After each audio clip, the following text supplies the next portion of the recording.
Ahojte, moje meno je Marek a vítam vás u nového videa. Je to trošku také smutnejšie video pre mňa, pretože pár dní dozadu sa stala taká vec, že keď som išiel, mal som auto vonku z garáže, no a zaradil som tam rýchlosť len preto, aby sa mi auto neposúvalo a tá rýchlosť tam ostala zaseknutá. No a kvôli tomu som musel naspäť vybrať motor von s prevodovkou a zistujem príčinu, čo sa vlastne stalo. A pravdepodobne som prišiel na ten taký malý problém, že v skutočnosti, aj keď tam žiadna rýchlosť nie je, tak tá 5-ka tam ostáva keby stále zaradená. A tým, že ja som tam vtedy hodil 2 alebo 3, nepamätám, alebo 1, neviem, nie som si istý, čo tam vlastne bolo, tak mi tam hodilo keby 2 rýchlosti a nedokázal som tú rýchlosť už potom vyradiť jednu a auto som musel tlačiť cez rýchlosť. Tým, že som vybral sviečky, tak tam nebola aspoň taká kompresia na valcoch a autom sa dalo hýbať. No a poďme si ukázať, že čo sa vlastne stalo. Takže tu mám opäť prevodovku, no a tu už to mám trochu porozoberané. Aj keď je tento synchron v neutráli, tak za každým, proste keď som otáčal hriadeľom, tak sa mi proste točilo to kolečko na tej 5-ke a prenašalo mi to otáčky na kolesa, stále sa mi točil diferenciál. A vedel som, že proste aj keď som mal tú prevodovku v neutráli a točil som spojkovým hriadeľom, tak stále cez tento otvor som videl, že sa mi točí diferenciál a to nesmie. Takže mi to prenašalo jak keby otáčky. No a neviem, či som niečo zle neposkladal, keď som tú prevodovku rozoberal. Tak tu mám pripravenú druhú 5 stupňovú prevodovku, tú pôvodnú mokrú. Idem si rozobrať ten vrchný kryt, aby som videl, či som náhodou niečo nezabudol. No a po prípade by som to aj vymenil. Hej. Neviem, kde som spravil chybu. Je to moja domienka, pretože keď som vybral tieto kolečka, tento synchron a 5, tak prevodovka funguje tak, ako má. Takže som prišiel na to, že v podstate som rád, že ju nemusím rozoberať celú, že iba tento vrch, ale musím prísť na to, kde je vlastne tá chyba.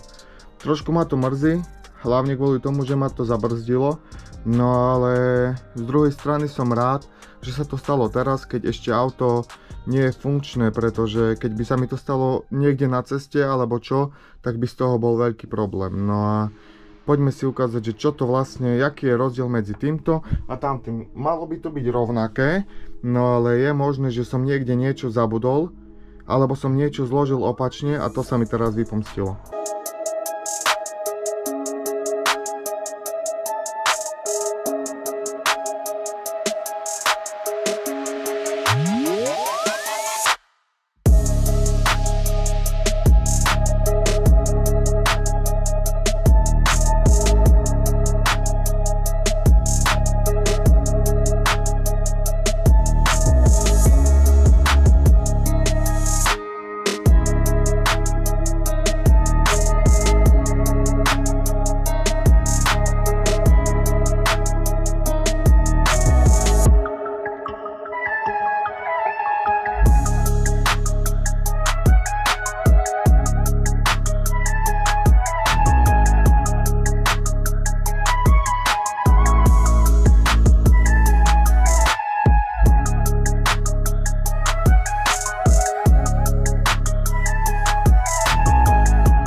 Musím uznať, že toto vnútro prevodovky, celkovo aj ten obal, hej, to vo vnútri, ten obal toho ložiska, aj ten vrch vyzerá o mnoho lepšie ako na tejto, lebo síce táto stála už nejaký ten rok, ale neviem, to je len môj taký poznatok, že táto prevodovka pôvodná vyzerá lepšie ako táto tu na vonok. Rád by som mu rozobral, aby som zistil, že ako je tu peťka, ale určite túto prevodovku si hlavne nechávam kvôli tomu, aby som ho mal na náhradné diely, keďže obal je iný, nestačí len to vnútro. No a poďme si tieto dve skrutky uvoľniť a zistíme, že čo sa tu skrýva.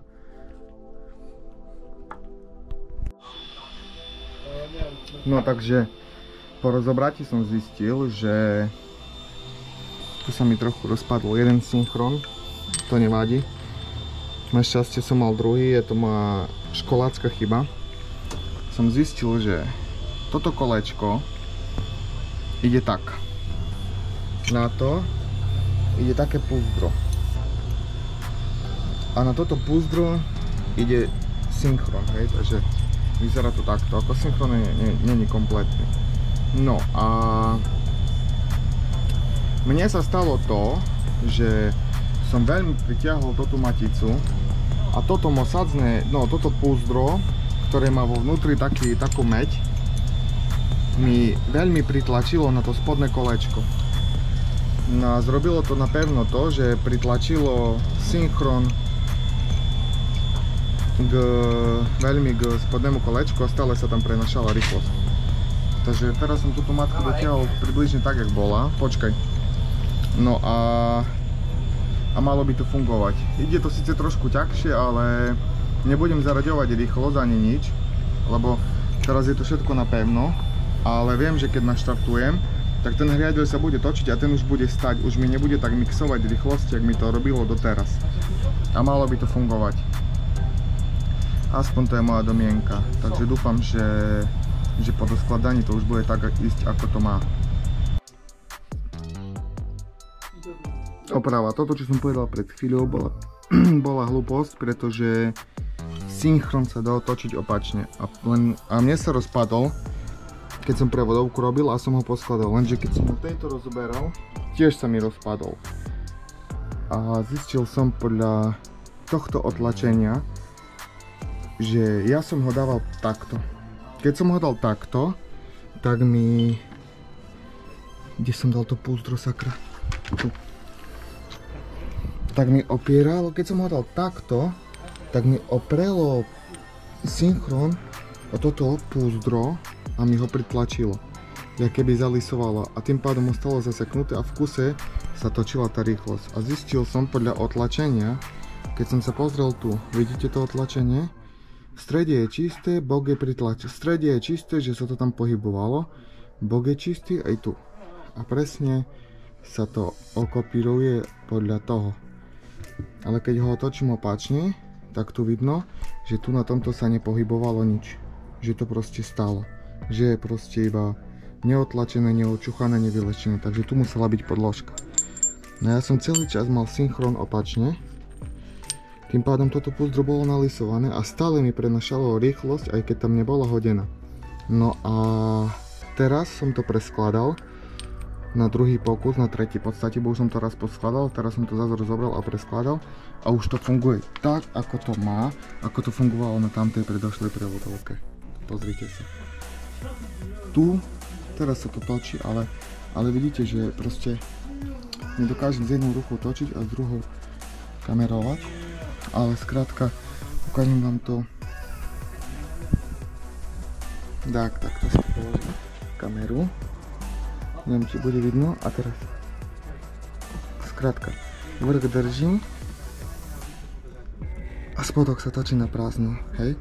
No a v podstate tým pádom sa táto tu hriadeľ bude točiť, ale nebude prenášať rýchlosť, lebo toto je také, ako keby voľnobežka. Sice toto sa bude točiť, ten spodok, ale ten vrch bude stať. No a teraz už to bude fungovať, som si 100% istý, no a aspoň som rád, že som na to prišiel. Takže teraz to funguje tak, ako má, pozrite.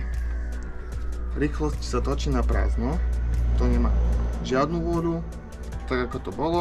No a teraz zaradím tú peťku. Tak. Teraz to funguje krásne. Točí sa teda húčko, tak ako sa to má točiť. No a opäť to vyradím. Opäť sa to točí na prázdne, tak ako by sa to malo točiť. Takže našťastie sme to opravili a som za to rád. Moje meno je Lakatos Norbert. OK, let's go.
No takže s Božou pomocou sa nám podarilo prevodovku dať dokopy.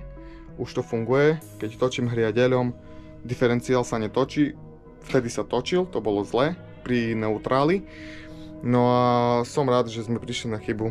Sice nie som rád, že nás to zabrzdilo a teraz celý týždeň chodíme kolo toho, keďže plán bol taký, že idem naštartovať auto a nakoniec zo štartovania to dospelo k tomu, že som musel dať motor von s prevodovkou. Hlavne ma v komentároch nehejtite, každý robí chyby. No a ja som sa na tejto chybe poučil a našťastie som sa aj dačo nové naučil, takže budem do budúcna vedieť, keď budem mať nejaký problém s prevodovkou. Takže tak, čo sa týka videa, je to všetko. Ďakujem za tvoj čas, vidíme sa na budúce. Čaute.